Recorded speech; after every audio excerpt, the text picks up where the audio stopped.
نحمده ونصلي على رسوله الكريم اما بعد اعوذ بالله من الشيطان الرجيم بسم الله الرحمن الرحيم قد افلح المؤمنون الذين هم في صلاتهم خاشعون وقال الله تعالى واستعينوا بالصبر والصلاة وإنها لكبيرة إلا على الخاشعين وقال النبي صلى الله عليه وسلم أول ما يرفع من الناس الخشوع أو كما قال النبي صلى الله عليه وسلم۔ آج ہم نے جو سبق پڑھنا ہے، جو چیزیں سیکھنی ہیں، ان میں سب سے پہلی چیز وہ یہ ہے کہ نماز کو کس طریقے سے ادا کرنا چاہیے، اور نماز میں خشوع اور خضوع، یہ دو الفاظ استعمال ہوتے ہیں، خشوع اور خضوع، یہ عربی کے الفاظ ہیں۔ خشوع خا شین واو عین، یہ قرآن میں آیا قد افلح المؤمنون الذین هم فی صلاتهم خاشعون، یہ جو خاشعون ہے اسی یہ خشوع سے ہی نکلا ہے۔ تو خشوع کا مطلب یہ ہوتا ہے کہ انسان دلی طور پر ایک تو متوجہ رہے، اور دوسری بات یہ ہے کہ اس کے دل میں اللہ کے سامنے عاجزی کا اور اپنی کمتری کا، اپنی ذلت کا احساس اس کے دل میں ہو، اور پھر اس کا اثر اس کے جسم پر ظاہر ہوتا ہے۔ جب انسان کے دل میں اللہ کا خوف ہوگا تو اس خوف کا اثر پھر اس کے جسم پر بھی ظاہر ہوتا ہے، اس کو خشوع کہا جاتا ہے۔ قرآن کریم میں اللہ تعالیٰ نے ارشاد فرمایا قد افلح المؤمنون الذین هم فی صلاتهم خاشعون، تحقیق کامیاب ہو گئے مومن۔ پھر اللہ تعالیٰ نے مومنوں کی کچھ صفات ذکر کی ہیں کہ مومن میں کون کون سی کوالٹیز ہونی چاہیے، مومن میں کون کون سی صفات ہونی چاہیے۔ ان میں سے جو سب سے پہلی صفت اللہ تعالیٰ نے ذکر کی ہے وہ یہ ہے الذین هم فی صلاتهم خاشعون، کہ وہ اپنی نمازوں میں خشوع اور خضوع کے ساتھ نماز ادا کرتے ہیں۔ تو مومن کی پہلی صفت قرآن کی اس آیت کے مطابق یہ ہے کہ اس کی نماز میں توجہ ہوتی ہے، اس کی نماز میں سکون ہوتا ہے، اس کی نماز میں اللہ کی طرف دھیان ہوتا ہے۔ ایک اور مقام پر اللہ تعالیٰ نے ارشاد فرمایا وَاسْتَعِينُوا بِالصَّبْرِ وَالصَّلَاةِ وَإِنَّهَا لَكَبِيرَةٌ إِلَّا عَلَى الْخَاشِعِينَ، کہ مدد طلب کرو صبر کے ذریعے اور نماز کے ذریعے۔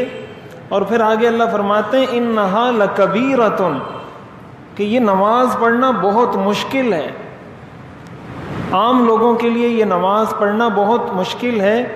الا علی الخاشعین، مگر وہ لوگ جن کے اندر خشوع اور خضوع ہو، یعنی جن لوگوں کے اندر توجہ پائی جائے، جن لوگوں کے دلوں میں اللہ کی طرف دھیان ہو نماز میں، ان کے لیے نماز پڑھنا مشکل نہیں ہوتا۔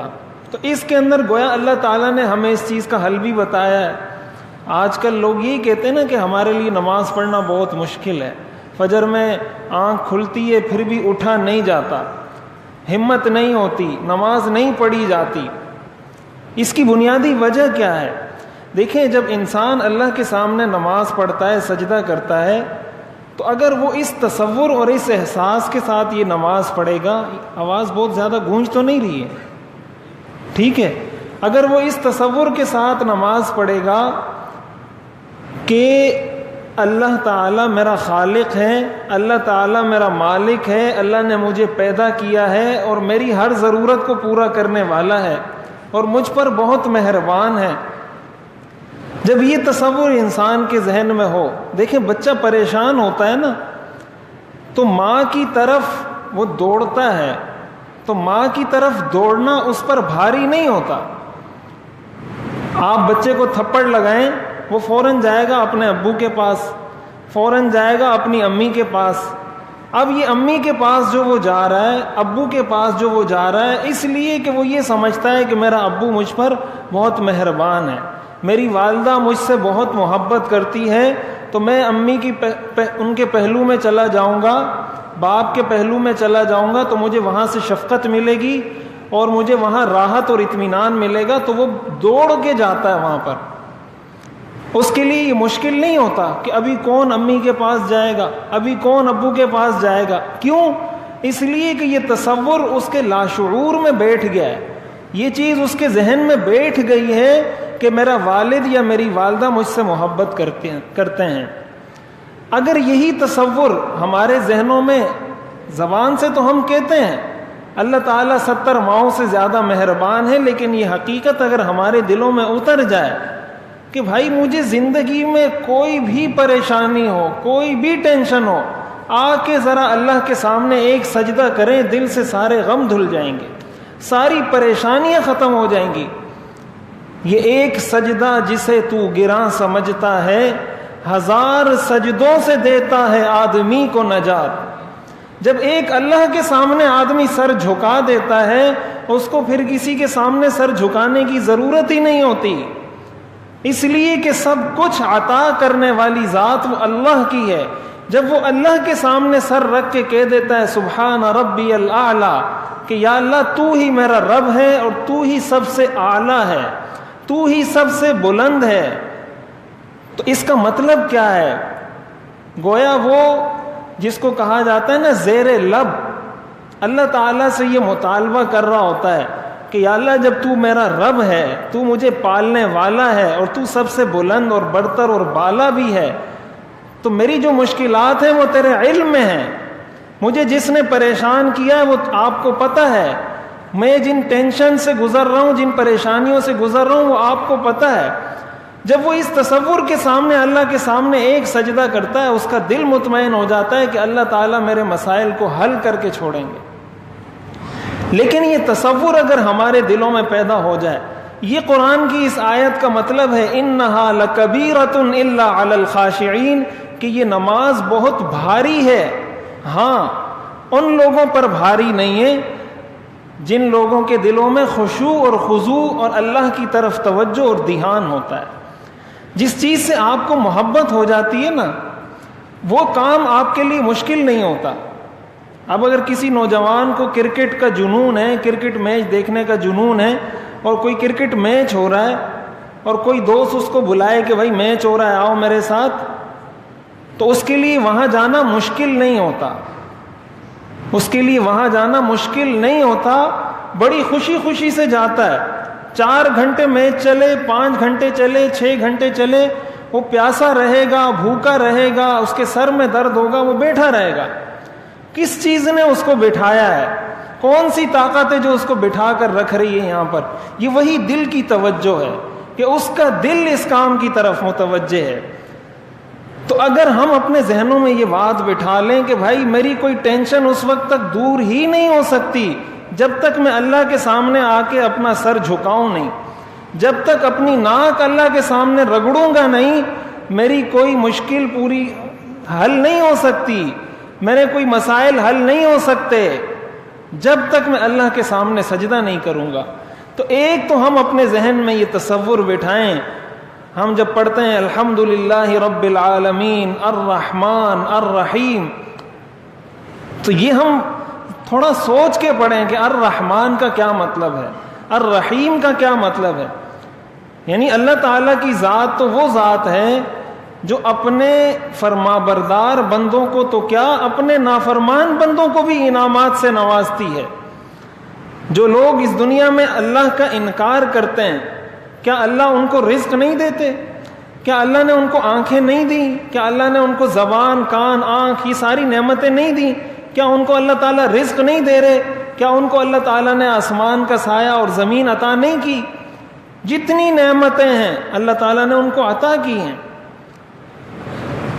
اور ہم تو زندگی کا 1 سیکنڈ اللہ کے بغیر نہیں گزار سکتے، اللہ کی رحمت کے بغیر. اگر اللہ چاہے اور یہ سانس اندر کی اندر رک جائے، باہر کی باہر رک جائے. لوگ کہتے ہیں نا کہ بعض اوقات جب کوئی پریشان ہوتا ہے تو ہم لوگ بسا اوقات کفریہ کلمات زبان سے نکالتے ہیں کہ اللہ کو میں ہی نظر آ گیا ہوں. یعنی اس کا مطلب اللہ نے آپ کے ساتھ کوئی احسان نہیں کیا. اگر اللہ ابھی آپ کی یہ سانس روک دے یا اسی زبان کو تالا لگا دے جس زبان سے یہ شکوہ کر رہے ہیں، پھر کیا کریں گے؟ تو ہر وقت ہم پر اللہ کی بے شمار رحمتیں برس رہی ہیں.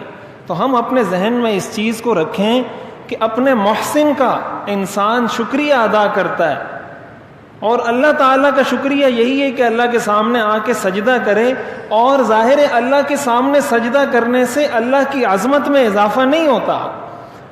حدیث شریف میں آتا ہے، صحیح حدیث ہے، لو ان اولکم وآخرکم وانسکم وجنکم قاموا فی صعید واحد فسألونی فأعطیت کل واحد مسألته ما نقص ذلك مما عندی الا کما ينقص المخیط اذا ادخل البحر۔ اللہ تعالیٰ فرماتے ہیں تمہارے پہلے کے لوگ، تمہارے بعد کے لوگ، سارے انسان، سارے جنات، ساری مخلوقات جمع ہو کر مجھ سے مانگنا شروع کرے، میں سب کو ان کی ہر مطلوبہ چیز عطا کر دوں، میری کبریائی میں، میرے خزانے میں اتنا فرق بھی نہیں آتا جتنا سمندر میں ایک سوئی کو ڈبونے کے بعد نکالا جاتا ہے، تو سمندر میں اس سوئی کے ڈبونے سے جتنی کمی ہوتی ہے میرے خزانے میں اتنی کمی بھی نہیں ہوتی۔ اور اللہ تعالیٰ فرماتے ہیں کہ اگر یہ تمہارے سارے لوگ، ساری مخلوقات جمع ہو کر میری تابعداری کرنے لگ جائے تو میری کبریائی میں، میری عظمت میں ذرہ برابر اضافہ نہیں کر سکتے، اور اگر ساری دنیا کی مخلوقات میری نافرمانی میں لگ جائیں تو میری عظمت اور میری خدائی میں ذرہ برابر کمی نہیں کر سکتے۔ انما ہی اعمالکم اوفیہا لکم، یہ تو تمہارے اعمال ہیں، تم کرو گے، تمہیں میں اس کا بدلہ دوں گا اور آخرت میں تمہیں بتا دوں گا۔ من یعمل مثقال ذرۃ خیرا یرا ومن یعمل مثقال ذرۃ شرا یرا، ایک ذرہ برابر نیکی کی ہوگی وہ بھی نظر آ جائے گی، ذرہ برابر برائی کی ہوگی وہ بھی نظر آ جائے گی۔ تو سب سے پہلی چیز تو ہم اپنے ذہن میں یہ اگر ذہن میں بٹھا لیں کہ اللہ رحمان ہے، اللہ رحیم ہے، اس نے ہمیں پیدا کیا ہے، وہ ہماری ہر حاجت کو پورا کرنے والا ہے، تو ہمارے لیے نماز مشکل نہیں ہوگی، ہمارے لیے نماز بہت آسان ہو جائے گی۔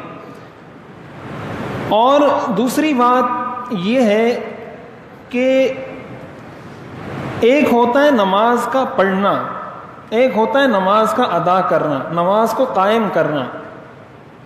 قرآن کریم میں نماز کو پڑھنے کے لیے عربی میں جو لفظ آتا ہے وہ صلو آتا ہے، صلی یصلی، تو اس سے اگر آپ حکمیہ صیغہ بنائیں گے، امپیریٹو سینٹنس بنائیں گے تو اس سے بنے گا صلو، کہ نماز پڑھو۔ اللہ تعالیٰ نے قرآن میں فرمایا اقیموا الصلاۃ، نماز کو قائم کرو۔ اس کا مقصد یہ ہے کہ نماز کو پورے آداب کے ساتھ ادا کریں۔ دیکھیں ایک شخص ہے وہ آتا ہے نماز پڑھنے کے لیے، نماز کے جتنے فرائض ہیں وہ پورے کر لیتا ہے، تکبیر بھی کہہ دیتا ہے، تلاوت بھی کر لیتا ہے، رکوع سجدہ سب کچھ، تو نماز اس کی ہو جائے گی۔ اگر وہ کسی مفتی کے پاس جائے گا کہ میری نماز ہو گئی یا نہیں، تو مفتی اس کو فتویٰ دے گا کہ آپ کی نماز ہو گئی، اس لیے کہ آپ نے سارے فرائض پورے کر لیے، سارے واجبات پورے کر لیے، یہ دونوں چیزیں پوری ہو جائیں نماز مکمل ہو جاتی ہے۔ لیکن یہ جو قرآن میں آیا ہے نا ان الصلاۃ تنہی عن الفحشاء والمنکر، کہ نماز بے حیائی سے اور برے کاموں سے روکتی ہے، یہ اثر نصیب نہیں ہوگا، نماز کا نور نصیب نہیں ہوگا، یہ نماز آپ کو برائی سے نہیں روکے گی۔ ہاں اسی نماز کو اگر توجہ کے ساتھ ادا کریں گے تو یہ نماز آپ کو پھر برائی سے بھی روکے گی، بے حیائی سے بھی روکے گی۔ اور جو لوگ اس طریقے سے نماز ادا کرتے ہیں، سوال نہیں پیدا ہوتا کہ وہ اس کے بعد کسی بے حیائی کے کام میں مبتلا ہو جائیں۔ جو شخص اس تصور کے ساتھ نماز ادا کرتا ہے وہ کبھی اللہ کی نافرمانی نہیں کرتا۔ تو اس کا حل کیا ہے؟ خشوع اور خضوع حاصل کرنے کے آج میں 2 طریقے ذکر کروں گا، اس کے بعد وضو کا طریقہ ذکر کر کے بات ختم کروں گا۔ پہلا طریقہ خشوع خضوع حاصل کرنے کا یہی ہے کہ انسان توجہ رکھے۔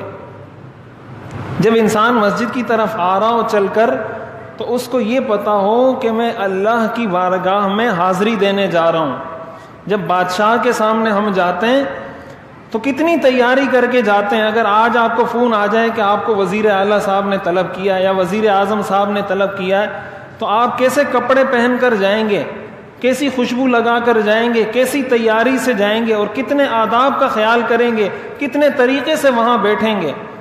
اللہ تعالیٰ تو مالک الملک ہے، وہ تو بادشاہوں کا بادشاہ ہے. تو اس لیے ایک تو انسان جب بسا اوقات ایسا ہوتا ہے نا کہ ہمارے لوگ یہ نہیں دیکھتے کہ میرے کپڑے کیسے ہیں. یہ جو کہا جاتا ہے نا، جو پلاسٹک کی ٹوپیاں رکھی ہوتی ہیں، اس کو علماء نے اس لیے منع لکھا ہے کہ کیا یہ پلاسٹک کی ٹوپی پہن کے آپ وزیر اعظم کے پاس جا سکتے ہیں؟ آپ کو وزیر اعظم بلایا اور یہ پلاسٹک کی ٹوپی آپ سر پہ رکھیں وہاں پہنچ جائیں؟ تو کیا اللہ کی بادشاہت آپ کو اپنے وزیر اعظم کی بادشاہت سے بھی کم لگتی ہے؟ اور آپ نے پہنی اور اٹھانے والا اس کو اٹھا کے پھر یوں پھینکتا ہے، دوسرا اٹھائے گا سر پہ رکھے گا اور پھر اٹھا کے یوں پھینک دے گا. یہ اللہ کی بارگاہ کی حاضری کے آداب کے خلاف ہے. تو انسان یہ دیکھے میرے کپڑے کیسے ہیں، میں صاف ستھرا ہوں. یہ جو وضو کا حکم دیا ہے کہ منہ دھو، ہاتھ دھو، کلی کرو، ناک صاف کرو، پاؤں دھو، سر پہ مسح کرو، اس کا کیا مقصد ہے؟ کہ صاف ستھرے ہو کر اللہ کی بارگاہ میں حاضری دو. تو ایک تو یہ توجہ انسان کی ہو کہ میں اللہ کی بارگاہ میں حاضر ہونے جا رہا ہوں. اب سوال یہ پیدا ہوتا ہے یہ توجہ حاصل کیسے ہوگی؟ علماء نے اس کا بھی طریقہ لکھا ہے. اس کے بہت سارے طریقے ہیں. پہلا طریقہ اس کا یہ ہے کہ انسان وضو کے اندر توجہ رکھے. ہم لوگ تو جب وضو کرتے ہیں تو باتیں کر رہے ہوتے ہیں، کوئی کسی کام میں لگا ہوتا ہے، کوئی کسی کام میں لگا ہوتا ہے. نماز میں خشوع پیدا ہوگا اگر آپ کے وضو میں خشوع پیدا ہو جائے گا. اب خشوع کیا ہے؟ حدیث شریف کے اندر آتا ہے، حضور علیہ الصلاۃ والسلام نے ارشاد فرمایا اذا توضأ العبد المسلم فغسل وجهه خرجت من وجهه كل خطيئة نظر إليها بعينيه مع الماء فإذا غسل يديه خرجت من يديه كل خطيئة بطشتها يداه مع الماء فإذا غسل رجليه خرجت كل خطيئة مشتها رجلاه مع الماء حتى يخرج نقيا من الذنوب. یہ صحیح مسلم کی روایت ہے. آپ نے فرمایا جب انسان وضو کرتا ہے اور اپنے چہرے پر پانی ڈالتا ہے تو اس پانی ڈالنے سے اس نے اپنی آنکھوں سے جتنے گناہ کیے ہوتے ہیں اس کی برکت سے اللہ تعالیٰ سارے گناہوں کو معاف کر دیتے ہیں. جب وہ اپنے ہاتھ پہ پانی ڈالتا ہے، یہ پانی اس کے ہاتھ سے ٹپکتا ہے تو اللہ تعالیٰ اس کے ہاتھ سے جتنے گناہ ہوئے ہوتے ہیں اللہ تعالیٰ سارے گناہوں کو معاف کر دیتے ہیں. جب بائیں ہاتھ پہ پانی ڈالتا ہے اس کے بائیں ہاتھ سے جتنے گناہ ہوئے ہوتے ہیں اللہ تعالیٰ سارے گناہوں کو اس پانی کے ساتھ ختم کر دیتے ہیں. جب پاؤں پہ پانی ڈالتا ہے، پاؤں جن گناہوں کی طرف چل کر گئے ہوتے ہیں، پاؤں سے پانی کا قطرہ ٹپکتا ہے، اللہ تعالیٰ سارے گناہوں کو اس کے ساتھ ختم فرما دیتے ہیں. امام ابو حنیفہ رحمۃ اللہ علیہ کے بارے میں آتا ہے کہ وہ جب وضو کرتے تھے ان کو اپنے گناہ نظر آتے تھے. وہ فرماتے تھے مجھے گناہ نظر آتے ہیں کہ جب میں وضو کر رہا ہوں تو میرے گناہ دھل کر جا رہے ہیں، مجھے وہ نظر آتے ہیں. اللہ تعالیٰ کبھی کبھی اپنے نیک بندوں کو دکھا بھی دیتے ہیں. اب دیکھیں یہ صحیح مسلم کی روایت ہے، صحیح حدیث ہے. اب اگر اس پر ہم یقین کر لیں کہ میں جب چہرہ دھوتا ہوں میرے گناہ دھلتے ہیں، آپ نے فرمایا حتی یخرج نقیا من الذنوب، یہاں تک کہ گناہوں سے دھلا ہوا صاف ستھرا ہو کر نکلتا ہے. یعنی ابھی تو اس نے نماز پڑھنی ہے، ابھی تو نماز پڑھی نہیں ہے، یہ وضو کی فضیلت ہے. لیکن یہ کب ہوگا؟ یہ اس وقت ہوگا جب میں چہرے پر پانی ڈالوں تو میرے تصور میں یہ بات تو ہمیں نظر آتی ہے کہ میں نے ہاتھ دھویا تو میل اس سے نکل گئی. میل تو نظر آنے والی چیز ہے، گناہ نظر آنے والی چیز نہیں ہے. ہم مسلمان ہیں، ہمارا ایمان بالغیب ہے. بہت ساری ان چیزوں پر ہم ایمان رکھتے ہیں جو ہمیں نظر نہیں آتی. اللہ تعالیٰ کو ہم نے دیکھا نہیں ہے، حضور علیہ الصلاۃ والسلام کو ہم نے دیکھا نہیں ہے، فرشتوں کو ہم نے دیکھا نہیں ہے. جتنے انبیاء گزرے ہیں سب پر ہم ایمان رکھتے ہیں، ہم نے کسی کو دیکھا نہیں ہے. جنت جہنم کو ہم نے دیکھا نہیں ہے، عذاب قبر کو ہم نے دیکھا نہیں ہے. ان ساری چیزوں پر ہم ایمان لاتے ہیں. اور یہ تو وہ چیزیں جس کی آج سائنس تائید کر رہی ہے، اگرچہ اسلام کو ہرگز اس بات کی ضرورت نہیں ہے کہ سائنس اس کی تائید کرتی ہے یا اس کی نفی کرتی ہے. اگر سائنس اس کی نفی بھی کرے، جب حضور کا حکم ہوگا ہم اسی طرح کریں گے. لیکن آج کی جدید ریسرچ اس بات کو ثابت کر رہی ہے. 2010 میں یہ تحقیق ہوئی تھی امریکہ کے اندر کہ جب انسان اپنا ہاتھ دھوتا ہے وضو کرتے وقت تو عقلی طور پر اور اس کے لاشعور میں اس کے دماغ سے اس کے پورے جسم کو یہ میسج جاتا ہے, یہ آرڈر جاتا ہے, اس کے پورے جسم میں یہ تصور بیٹھتا ہے کہ میرے سے جو گناہ ہوئے تھے وہ اس کے ساتھ نیچے دھل گئے, وہ اس سے نکل گئے. یہ جدید ریسرچ نے یہ بات ثابت کی ہے. تو اگر ہم وضو کرتے وقت چہرے پر پانی ڈالیں اور جب پانی ڈال لیں تو ہم یہ یقین کر لیں کہ اللہ تعالیٰ نے میرے چہرے کے گناہوں کو معاف کر دیا ہے, پھر ہاتھ پہ پانی ڈالیں, یہ تصور کریں کہ اللہ نے میرے ہاتھ سے ہوئے سارے گناہوں کو معاف کر دیا ہے, اور اس طریقے سے ہم وضو کریں, ہماری ساری توجہ وضو کی طرف رہے, تو آپ کیا سمجھتے ہیں جب آپ نماز پڑھنے کے لیے آئیں گے تو نماز میں آپ کو توجہ نصیب ہوگی یا نہیں؟ اس تصور کے ساتھ اگر وضو کریں گے, یہ توجہ اگر ہوگی اور پھر آپ نماز پڑھنے آئیں گے, یقیناً آپ کو نماز میں توجہ بھی نصیب ہوگی اور خشوع اور خضوع اور دھیان بھی نصیب ہوگا.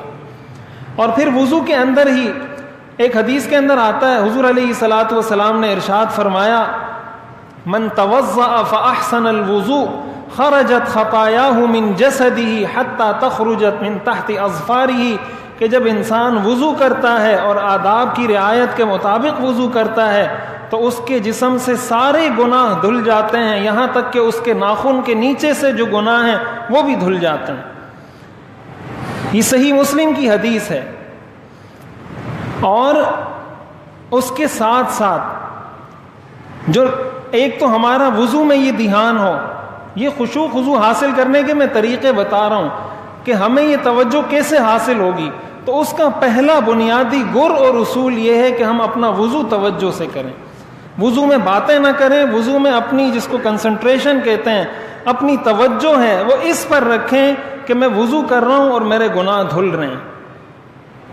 اور پھر اس کے بعد وضو کے بعد کی جو دعا ہے وہ صحیح احادیث سے ثابت ہے, آپ سب جانتے ہیں. وہ دوسرا کلمہ ہے, اشہد ان لا الہ الا اللہ وحدہ لا شریک لہ واشہد ان محمدا عبدہ ورسولہ. اور ایک روایت میں اس کے ساتھ یہ الفاظ بھی ہیں, اللہم اجعلنی من التوابین واجعلنی من المتطہرین. یہ عموماً یاد ہوتی ہے, میں انشاءاللہ یہ پرنٹ کر کے بھی آپ حضرات کو دے دوں گا. جتنے ہمارے سبق ہوں گے ہر روز تو اس کا خلاصہ میں نے کوشش کی ہے کہ اس کو پرنٹ کر کے بھی تقسیم کر دیا جائے.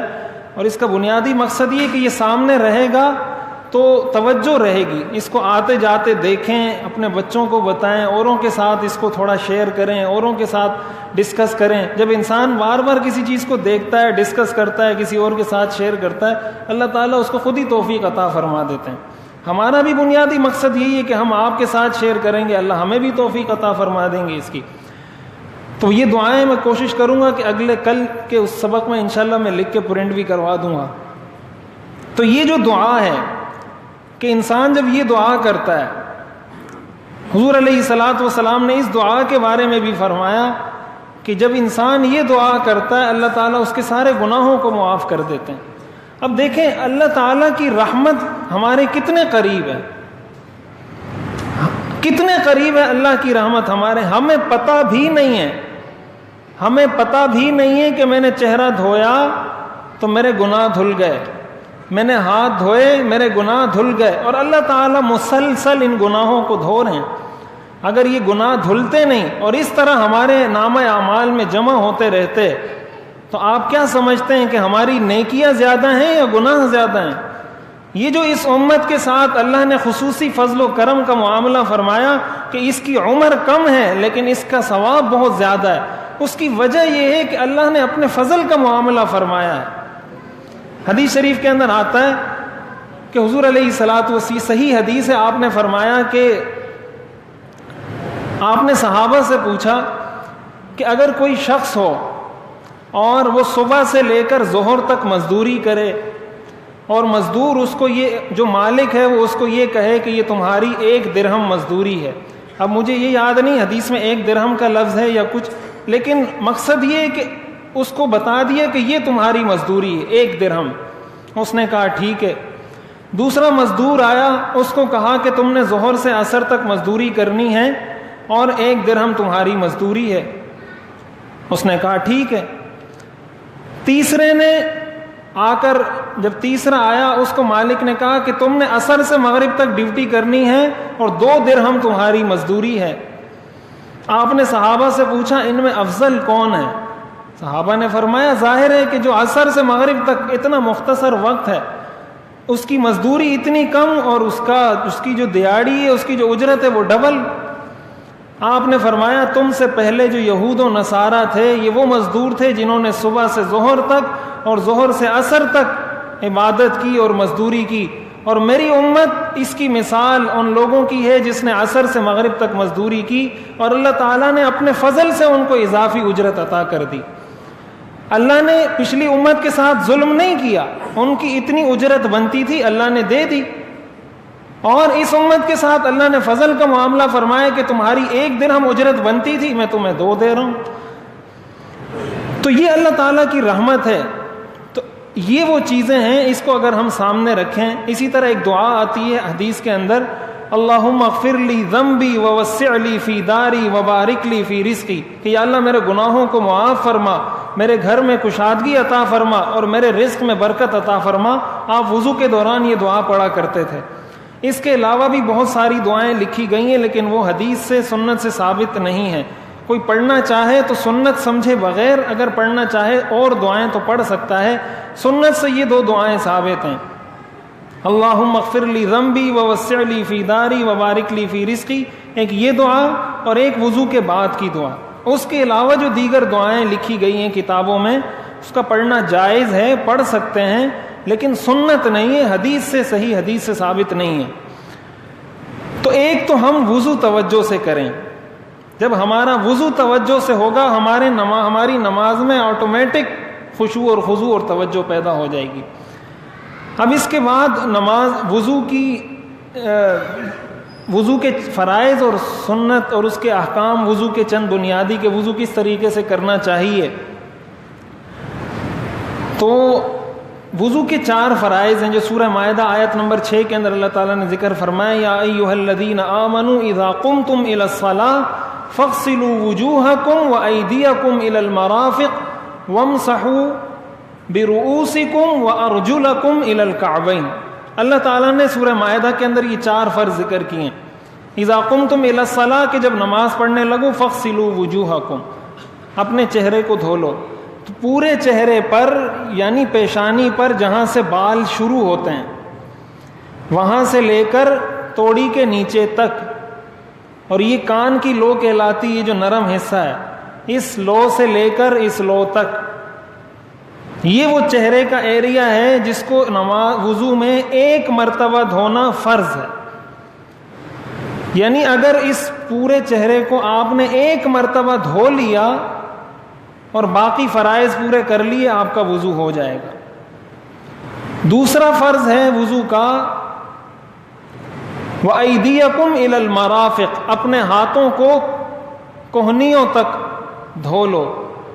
تو یہاں سے لے کر اس کوہنی سمیت پورے ہاتھ کو یہاں تک 1 مرتبہ دھونا, اس ہاتھ کو اور اس ہاتھ کو 1 مرتبہ دھونا, یہ فرض ہے.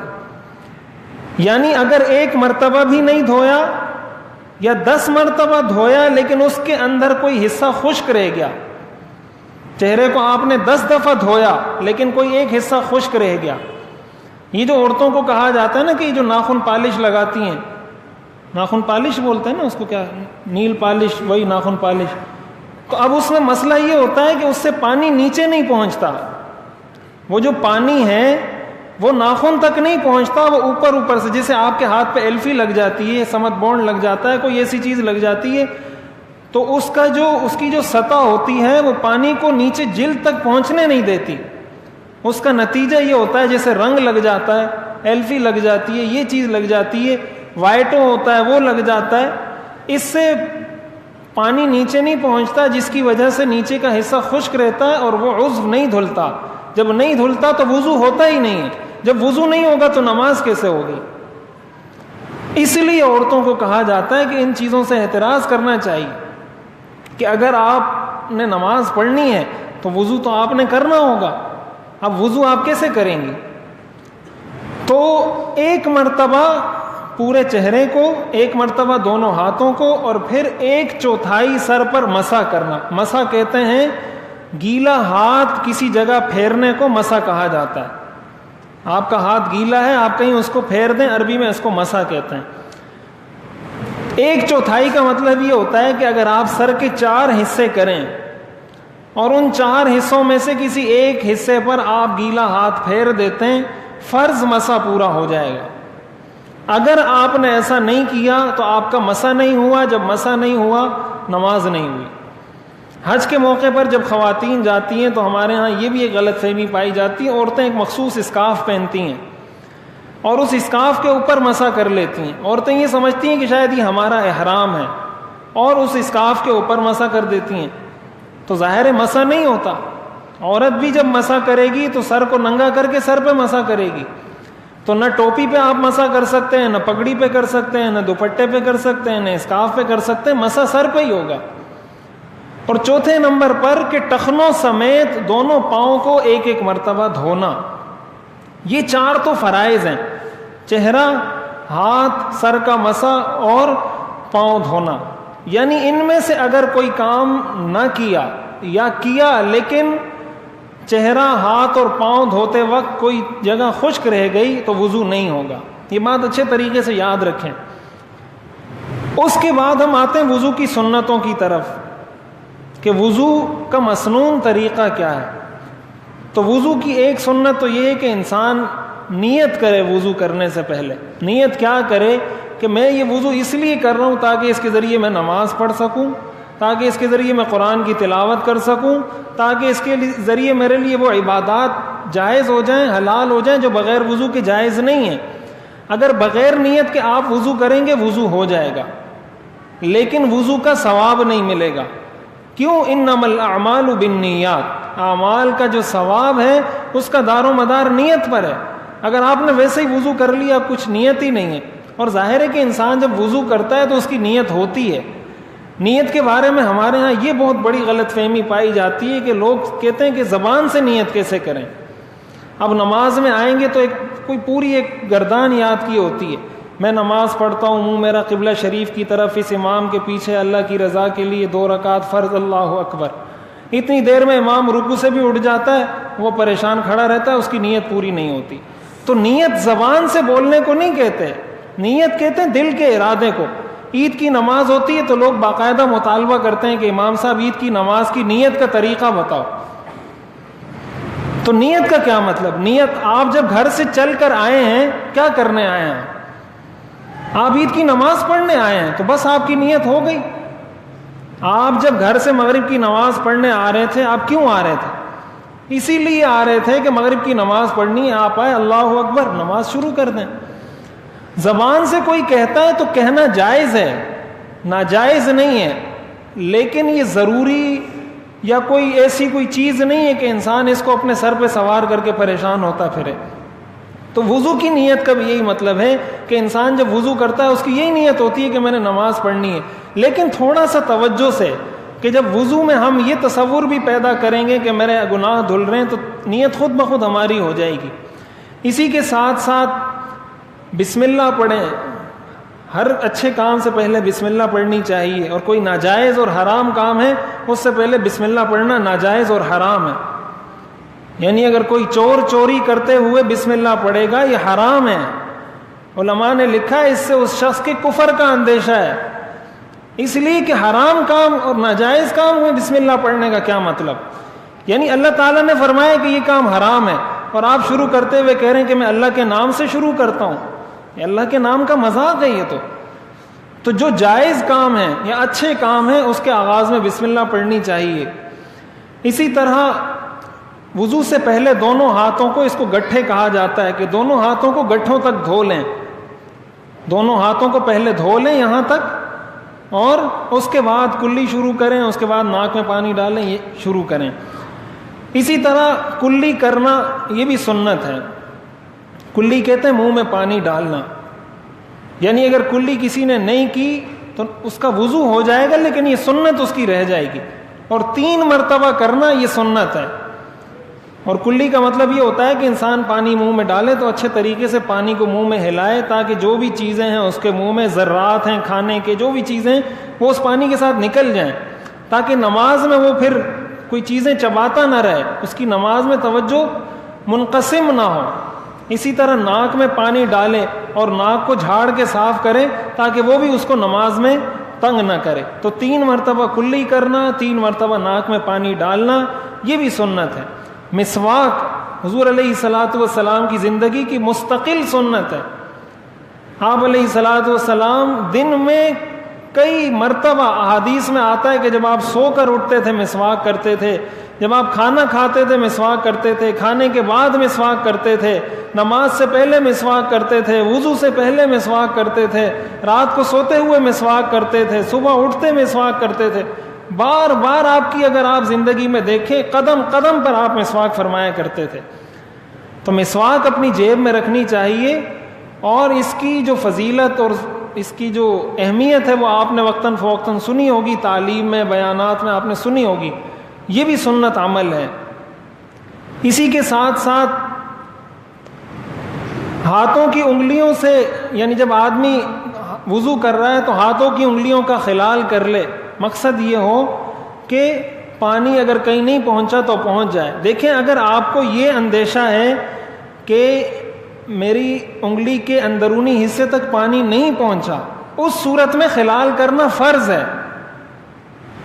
کیوں؟ اس لیے کہ اس کو تو پانی پہنچانا فرض ہے، لیکن اگر آپ کو پتہ ہے کہ پانی پہنچ گیا ہے، اس کے بعد اگر آپ خلال کر لیتے ہیں، یہ سنت ہے۔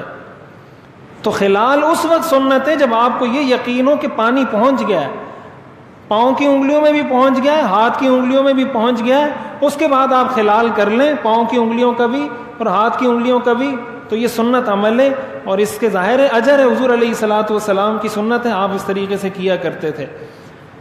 اسی طریقے سے پورے سر کا مسح کرنا، یہ بھی سنت ہے، یعنی 1/4 سر کا مسح کرنا یہ فرض ہے، اور پورے سر کا مسح کرنا یہ سنت ہے۔ یہ جتنی چیزیں میں بتا رہا ہوں اس میں مرد اور عورتیں برابر ہیں، یعنی مرد اور عورت کا کوئی فرق نہیں ہے حکم میں، ان ساری چیزوں میں جو اب تک میں نے ذکر کی ہیں۔ تو پورے سر کا مسح کیا جائے۔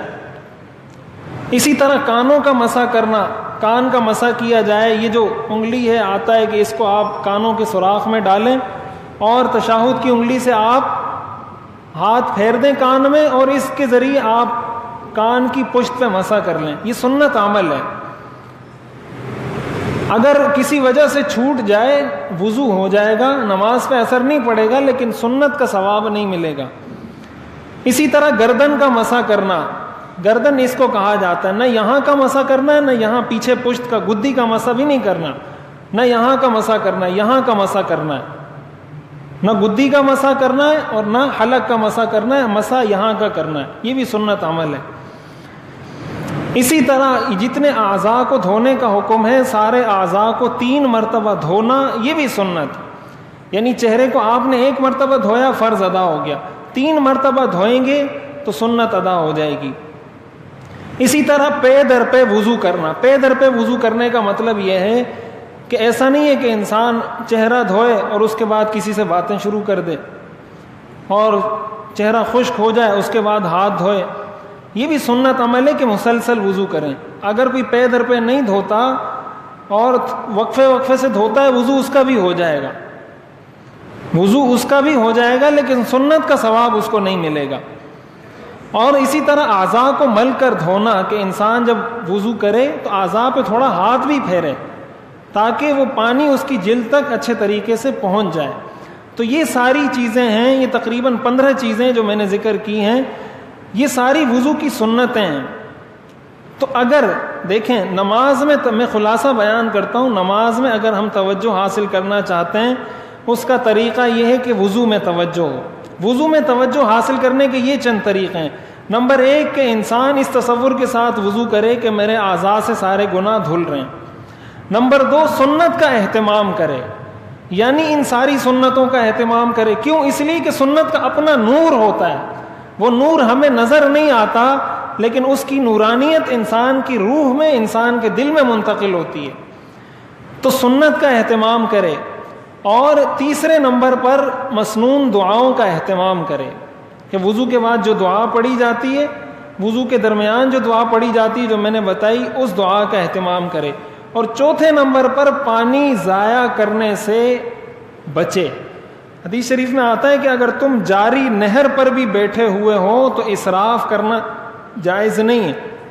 بعض لوگ ہوتے ہیں وہ نل کھول کے چھوڑ دیتے ہیں، اب وہ مسح کر رہے ہیں تو پانی بہہ رہا ہے وہاں پر، یا کوئی کسی کام میں لگ جاتا ہے، وہ نل چلتا رہتا ہے، پانی بہتا رہتا ہے، یہ ناجائز ہے. پھر بالخصوص اگر آپ مسجد میں وضو کر رہے ہیں اور وہ اجتماعی پیسوں سے لیا گیا، اجتماعی پیسوں سے خریدا گیا پانی ہے، تو اس پانی کو ضائع کرنا تو ڈبل گناہ ہے. ایک تو اسراف کا گناہ تو ہے ہی، وہ تو اپنے گھر میں بھی کریں گے تو اسراف کا گناہ ہے، یہاں تو ساتھ ہی ساتھ اجتماعی مال کو نقصان پہنچانے کا بھی گناہ ہے. اور ایک بات میں یہ وضو کے حوالے سے یہ بھی عرض کر دوں کہ مسجد میں وضو کرنے کا تصور ہمیں حضور کے دور میں اور صحابہ کے دور میں نہیں ملتا. مسجد میں وضو کرنے کا تصور، جتنی احادیث آئی ہیں وضو کی فضیلت میں یا نماز کی فضیلت میں، وہ یہ ہیں: من توضأ فاحسن الوضوء ثم صلى او ثم ذهب الى المسجد، جس نے وضو کیا، اچھے طریقے سے وضو کیا، پھر مسجد کی طرف چلا. یہ الفاظ آتے ہیں تمام احادیث میں. اس سے کیا معلوم ہوتا ہے کہ انسان وضو گھر میں کرے. ہمارے حضرت اقدس حضرت مفتی رشید احمد صاحب رحمۃ اللہ علیہ، جو جامعۃ الرشید کے بانی ہیں، جنہوں نے مدرسہ جامعۃ الرشید جن کے نام پر ہے، اور میرا نام میرے والد صاحب نے انہی کے نام پر رکھا ہے، انہوں نے دارالافتاء ناظم آباد، آپ نے دیکھا ہوگا ناظم آباد 4 نمبر میں ان کی مسجد تھی، انہوں نے اس مسجد میں وضو خانہ بنایا ہی نہیں تھا، اور وہ سنت کی بہت زیادہ اتباع کرتے تھے، ہر کام میں سنت کی اتباع کرتے تھے. اس حد تک سنت کی اتباع کرتے تھے کہ جب 63 سال کے ہو گئے تو نماز پڑھانا چھوڑ دی، بالکل صحت مند تھے، اور کہا مجھے شرم آتی ہے کہ حضور علیہ الصلوۃ والسلام نے 63 سال کی عمر میں مصلی چھوڑ دیا تھا اور میں بھی 63 سال کے بعد بھی نماز پڑھاؤں، یہ سنت کے خلاف ہے. تو 63 سال کی عمر میں نماز پڑھانا چھوڑ دی. دوسرے امام کو کہا آئندہ کے بعد میں نماز نہیں پڑھاؤں گا، تم نماز پڑھاؤ گے. اتنا وہ سنت کی اتباع کرتے تھے. اسی وجہ سے انہوں نے کہا میں وضو خانہ بناتا ہی نہیں، اس لیے کہ وضو خانہ یہ مسافروں کے لیے ہوتا ہے، یہ راہ گزر کے لیے ہوتا ہے. کوئی گزر رہا ہے تو وہ آ کے وضو کر لے، یا کبھی مجبوری ہے، گھر میں پانی نہیں ہے، کوئی پریشانی ہے تو وضو کر لے، لیکن اس کو معمول نہیں بنانا چاہیے. یہ سنت کے خلاف ہے. ہمیں صحابہ کے دور میں، حضور علیہ الصلوۃ والسلام کے دور میں اور سلف صالحین کے دور میں اس کی مثال نہیں ملتی. تو ان چیزوں کا اگر اہتمام ہم کریں گے تو اللہ تعالیٰ کی ذات سے امید ہے کہ ہمیں نماز میں خشوع اور خضوع بھی حاصل ہوگا، اور ہم بھی ان لوگوں کی فہرست میں شامل ہو جائیں گے جن کے بارے میں قرآن نے یہ فرمایا قد افلح المؤمنون الذین هم فی صلاتهم خاشعون، کہ کامیاب ہو گئے وہ مومن جو اپنی نماز میں خشوع اور خضوع اور توجہ رکھتے ہیں. اس طریقے سے ہم نماز میں خشوع خضوع اور توجہ حاصل کر سکتے ہیں. اللہ تعالی ہمیں عمل کرنے کی توفیق عطا فرمائے. یہ تقسیم کر دیں، یہ جو آج ہم نے پڑھا ہے اس کا خلاصہ ہے، یہ ہم تقسیم کر دیتے ہیں. اور تقسیم کرنے کا مقصد یہ نہیں کہ آپ یہ لے جا کے اس پہ بہت محنت کی ہے. آپ کو تو ایک صفحہ مل رہا ہے اس پہ، میں آج مدرسے نہیں گیا، چھٹی کی ہے، صبح سے بیٹھ کر 1 بجے تک یہ بناتا رہا ہوں. تو چیزیں ذہن میں ہوتی ہیں وہ آسان ہوتی ہیں، لیکن اس کو مرتب کر کے پیش کرنا اور یہ پورا ایک مشکل کام ہوتا ہے. اس تقسیم کرنے کا مطلب یہ ایک تو اس کو اپنے سامنے رکھیں، دوسروں کے ساتھ اس کو تھوڑا ڈسکس کریں. یہ جو کچھ سیکھا ہے اس کو اپنے پاس محفوظ نہیں کریں، دوسروں کو بتائیں. جو خواتین ہیں وہ جا کے اپنے بچوں کو بتائیں، اپنی بچیوں کو بتائیں، دوسری خواتین کو بتائیں، آپ اپنے دوست احباب کو، بچوں کو بتائیں. پھر ان کو دیکھیں وہ صحیح طریقے سے وضو کر رہے ہیں یا نہیں. بچوں سے پوچھیں کہ آپ وضو میں یہ تصور، یہ دھیان رکھتے ہیں یا نہیں رکھتے. اس طریقے سے اگر ہم اس چیز کو لے کے آگے چلیں گے تو انشاءاللہ یقیناً اللہ تعالیٰ تبدیلی پیدا فرمائیں گے. وآخر دعوانا ان الحمد للہ رب العالمین. الحمد للہ رب العالمین والصلاة والسلام علی رسولہ محمد وآلہ واصحابہ اجمعین. ربنا آتنا فی الدنیا حسنہ وفی الآخرۃ حسنہ وقنا عذاب النار. صلی اللہ تعالی علی خیر خلقہ محمد وآلہ واصحابہ اجمعین. آمین برحمتک یا